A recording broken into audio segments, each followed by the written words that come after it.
Boa noite, meus aterrorizados. Aqui é Angel Black com mais uma história de terror para você. Mas antes de começar a história de hoje, peço para você que não é inscrito que se inscreva no canal. Deixe aquele like para fortalecer, ativem as notificações tocando o sininho e compartilhe com os amigos. Agora, se você não gostar, compartilhe com os inimigos e se vingue deles. Quero agradecer em primeira mão agora os canais parceiros que dá aquela força pra gente continuar firme e forte nessa aventura louca que é o YouTube. Também quero agradecer do fundo do meu coração a todas as páginas do Facebook que divulgam o meu trabalho. Muito obrigado. E agora, a parte que eu mais gosto é mandar beijo para vocês, meus inscritos, que fazem o canal deslanchar. Pois é por vocês que esse canal existe. Tudo que eu faço é com muito amor e carinho para vocês e por vocês. Beijos! Peço para vocês que não deixem de visitar a página do canal lá no Facebook. A página é Angel Black, contos de terror igual aqui. E também, se você tem uma história, um conto, ou um relato que você viveu ou ouviu, enfim, manda lá pro canal, ou melhor, pro e-mail do canal, né, galera? Que é sonjavermelha@gmail.com. Tudo em letrinhas minúsculas, tá? E agora, sem encher linguiça mais, vamos ao relato de hoje. Como eu sempre digo, relato, conto ou história. Vocês decidem se acreditam ou não. E eu, como sempre, acredito, pois o sobrenatural está aí, quer a gente queira, quer não queira. O relato de hoje é o encontro com o sanfoneiro do diabo. Vixe. Oi, Angel. Me chamo Arthur.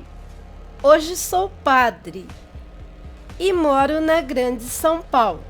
Mas o que hoje vou relatar a vocês me aconteceu há mais ou menos 35 anos atrás, lá para os lados da Serra Gaúcha. Não vou dizer o lugar exato para não me comprometer, mas posso lhes dizer que é minha terra natal. E eu jurei nunca mais voltar lá depois do ocorrido. Mas para clarear mais os fatos, vou começar minha história desde o início. Vou resumir para não ficar muito grande. Minha mãe e minha tia Jerusa engravidaram na mesma época. E minha tia, logo que ficou grávida, bem no comecinho da gravidez, ficou viúva. E aí os meses se passaram. E no mês de julho eu nasci. 15 dias depois, minha tia Jerusa também teve seu bebê. Dia 5 de agosto, para ser mais exato. Mas a minha prima Graziele nasceu alguns minutos depois. Inexplicavelmente, minha tia veio a falecer. Como minha mãe era muito ligada à irmã e estava me amamentando, e graças aos céus tinha bastante leite, ela então decidiu que criaria minha prima Grazi como se fosse sua própria filha. E assim crescemos como irmãos. Meus pais então decidiram que não queriam mais ter filhos, seria apenas só nós dois, eu e Grazi. Os anos se passaram rápido e em um piscar de olhos já éramos dois jovens de 17 anos. Éramos muito mais que irmãos. Nós dois éramos amigos, parceiros e cúmplices. Não nos largávamos quase nunca. Até aquela noite, ou melhor, até aquela maldita madrugada. O mês era novembro e tinha uma fazenda enorme perto da cidade onde morávamos. E por toda a região foi espalhado panfletos anunciando que no final daquela semana teria um bailão gaúcho, fandangos dos bons, até concurso assim da moça mais bonita teria naquela fazenda. E todos os jovens da região só falavam daquilo. E conosco não foi diferente. Pedimos permissão para nossos pais para irmos. Eles relutaram bastante, mas insistimos. Eu disse que não iria só nós dois. Além da gente, também ia minha namorada, a Patrícia, e mais um amigo que cresceu junto com nós. E meus pais conheciam ele desde pequenininho. E o melhor, ele era de maior, já tinha 25 anos, se responsabilizaria por nós. Então, depois da gente encher muito o saco deles, eles resolveram nos deixar ir pro bailão. Chegamos lá muito empolgados, com aquela energia típica da juventude. Minha prima, minha irmã Grazi, estava especialmente radiante aquele dia. Ela dançava e sorria como se não houvesse amanhã. Nunca vou me esquecer. Mas como eu estava dizendo, né? Grazi estava chamando muita atenção.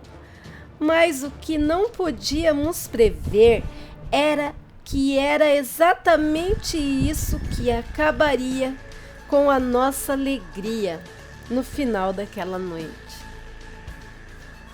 Na banda que estava tocando, tinha um sanfoneiro de muito boa aparência. Aliás, eu acho que eu nunca mais vi alguém com tão boa aparência como aquele sanfoneiro. E ele não tirava os olhos da minha prima. Ficava oferecendo músicas para ela. Não disfarçava nem um pouco aquele interesse. Ela também ficou muito interessada no tal sanfoneiro. Aliás, não só ela, como a maioria das garotas que estavam no baile também. Em um dos intervalos, o dito cujo, o sanfoneiro, veio na nossa mesa puxar conversa. E parecia uma pessoa legal, tinha fala mansa, era super educado e Grazi estava toda derretida por ele. Até nós parecia que estávamos todos hipnotizados com aquele rapaz. Aliás, todos não, né? Patrícia, a minha namorada, não gostou nada dele. Disse que algo ali não estava legal. Ela até me disse para ficar muito atento com a Graziele e não perder os dois de vista. Eu e todos da mesa rimos. Patrícia está muito super protetora hoje. Continuamos rindo. Ela sim olhou para nós e fechou a cara. O dito cujo do sanfoneiro fuzilou minha namorada com um olhar e voltou para o palco tocar e o baile seguiu em frente. Nós ignoramos aquele olhar porque só achamos que ele estava bravo da Patrícia estar atrapalhando ele chegar na minha prima. Já eram quase 3 horas da manhã. Então tocaram a última música. Essa última eu dancei com minha prima. E assim que a música acabou, voltamos para a nossa mesa, pois a prosa estava muito boa e animada. Antes de seguirem o seu caminho, aquele sanfoneiro saiu lá do meio da banda e veio se despedir da minha prima. Isso foi o que pensamos naquele momento. Já passavam das 4 horas da manhã e nós estávamos enrolando para não ir embora, pois nós teríamos que ir a pé e o caminho era longo até a cidade. Mas como só tinha sobrado nós 4 lá naquele ambiente, o nosso anfitrião estava com cara de poucos amigos. Ele queria era dormir. Então, resolvemos pegar a estrada mesmo antes de começar a clarear. Já tinha para mais de 20 minutos que estávamos andando por aquela estradinha de terra e começamos a ouvir latidos, uivo, mas bem longe. Começamos a ficar assustados, pois estava muito escuro. Pois se fossem lobos selvagens, meu Deus, não teríamos onde nos esconder, pois dos 2 lados que se olhava da estradinha só tinha pastagens. Logo, aqueles latidos foram chegando mais perto e mais perto. Começamos a correr desesperados, achando que assim talvez conseguiríamos chegar na cidade antes de cruzar com seja lá o que estivesse fazendo aqueles barulhos. Doce ilusão! Logo vimos 2 cães enormes vindo atrás de nós. Estava quase nos alcançando, quando, do nada, demos de cara com o dito sanfoneiro lá do bailão, que enfiou a mão assim no cinto, sacou uma arma e atirou nos 2 cachorros. Vou te falar, ele era muito bom de mira, pois deixou os 2 animais estirados no chão. Deviam ser de algum sítio por ali. Era um pastor alemão e um Doberman, eu acho. Assim que ele atirou nos animais, ele jogou sua arma no chão. Graziele ficou toda agradecida e estava indo na direção do sanfoneiro para agradecê-lo com um abraço. Mas Patrícia puxou ela para trás pela mão. Patrícia começou a encher-lhe de perguntas. Ela perguntou o que ele fazia ali, a pé, sozinho, sendo que fazia tempo que ele tinha saído de Kombi com a banda dele. E por que ele estava armado. E continuou fazendo um monte de perguntas para o sanfoneiro. Até hoje, não consigo entender direito o que aconteceu daí por diante. Patrícia enfiou a mão numa bolsa que ela sempre carregava consigo para todo canto que ia. Pegou um tipo de pó e jogou nele, dizendo: "Você não me engana mais, coisa ruim." Perguntei se ela estava ficando louca, mas assim que aquele pó caiu no corpo do sanfoneiro, um cheiro horrível de enxofre tomou conta do ar. Aquele rapaz mudou totalmente a expressão. Ele ficou com os olhos arregalados e vermelhos. Os dentes dele ficou enorme mesmo. E a pele dele ficou cheia de veias sobressalentes, parecendo aquelas varizes bem grossas. Toda a pele. As suas roupas se rasgaram e ele dobrou de tamanho. No lugar de pés, agora ele tinha cascos, como os de bode, só que bem maiores, e suas mãos viraram garras. Sim, grandes e enormes garras. Ele olhou para todos nós e gritou com uma voz forte como um estrondo: "A vadia pagará caro por me atrapalhar. E agora vamos à Virgem." Falando isso, ele saltou sobre Graziele, minha prima, minha irmã, e a agarrou. rasgou-lhe o pescoço com os dentes e começou a sugar-lhe o sangue com sofreguidão, enquanto rasgava o corpo dela com as garras. Eu e meu amigo, apesar de muito assustados, até pensamos em ajudar, mas ficamos paralisados. Não conseguíamos mover nenhum músculo sequer.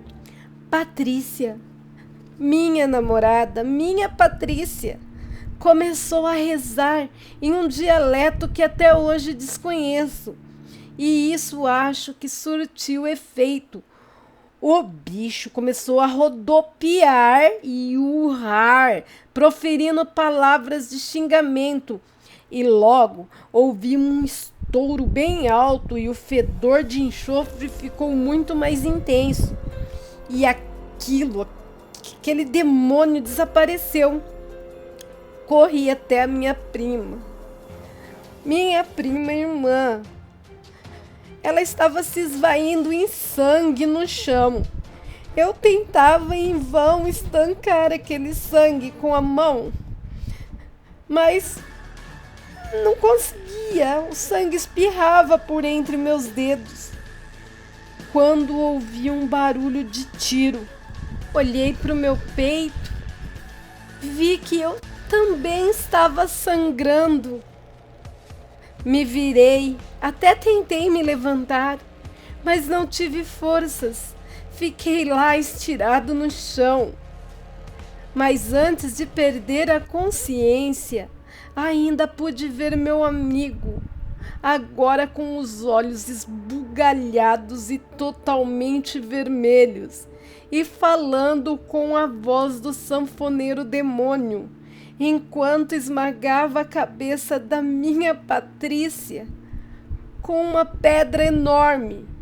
Depois, com a mesma arma que ele tinha atirado em mim, ele atirou contra a própria cabeça, gargalhando como um louco. Juro, aquela não era a voz do meu amigo. Acordei em um hospital. Logo, a polícia veio falar comigo assim que acordei. Contei toda a história, sem tirar nem pôr, mas eles não acreditaram em mim.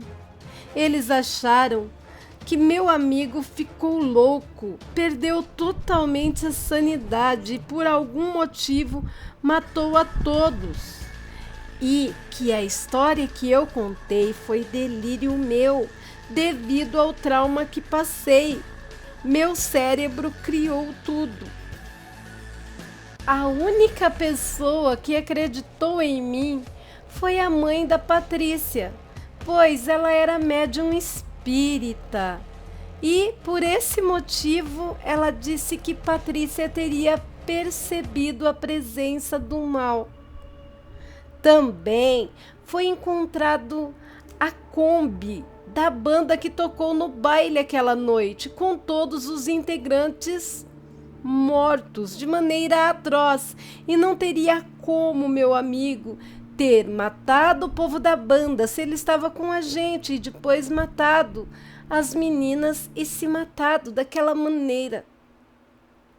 Ela também me aconselhou a eu me aproximar mais da minha fé, pois o diabo é persistente e não acostuma deixar pontas soltas. Depois disso, entrei para o seminário, me tornei padre e faço de tudo para ajudar pessoas que, assim como eu, passaram por essas experiências que ninguém mais acredita nos dias de hoje. Por favor, me mantenha no anonimato. Fique bem, Angel. Boa noite. Meus aterrorizados, que história pesada, não? Bom, a minha opinião eu deixo aqui. O demônio existe e pode estar aonde a gente menos espera. E vocês, o que acharam do relato? Deixem nos comentários a opinião de vocês, pois a sua opinião é muito importante para mim. E aí, galera, estamos chegando a 2.000 inscritos e eu devo isso a vocês. Muito obrigado! Também quero pedir aqui, olha, gente, do fundo do meu coração, vamos compartilhar, dar aquela força. Vamos chegar a 2.000. E aí vamos fazer aquela live. Vamos nos conhecer melhor, vamos trocar ideia e outras coisitas mais. E boa noite, meus aterrorizados, e tenham bons sonhos. Mua!